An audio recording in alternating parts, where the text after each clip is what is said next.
Well, this guy makes Walter White look like he's a child. This guy, as you all know, is probably the most dangerous man on YouTube. It's Nile Red. Let's have a look at what he's giving away. What I have here is just a little piece of ceramic, and on its own it doesn't look too special, but I think it's one of the coolest things I've ever made.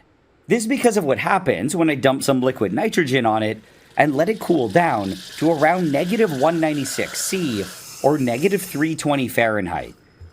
Then, if I drop a magnet on it, it's actually able to float, and even though I've done this many times, it honestly still kind of feels like magic. It unfortunately isn't though, and it's happening because this little ceramic piece is something called a superconductor, and it's floating because of something called the Meissner effect. But either way, as I mentioned before, I actually made this superconductor myself, and it's probably one of the projects that I'm most proud of. For sentimental reasons, I almost never give away anything that I make, but when Connor asked me to be part of this charity auction, I decided to make one exception, and I figured that this superconductor would be perfect. So by bidding on this, you'll not only be getting a superconductor that I made in one of my videos, you'll also be getting one of the very few things that I'll ever let go from a project.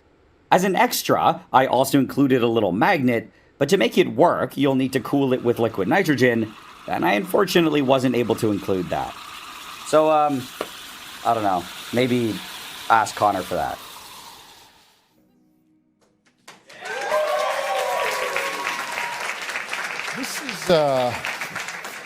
This is very weird.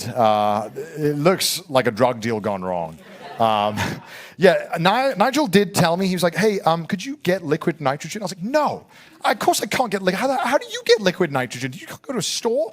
So we can't demonstrate it. So just trust us that this is a superconductor, which sounds way cooler than it is. But yeah, you can get this item. It's going to be in the raffle. So if you want to get it, again, go to Tiltify, go to the link on the chat, and then you just need to enter as many times you want to try and win this item. And hopefully one of you has liquid nitrogen at home, so you can use this and have fun with it. I don't even want to know how he makes it. This is so ridiculous.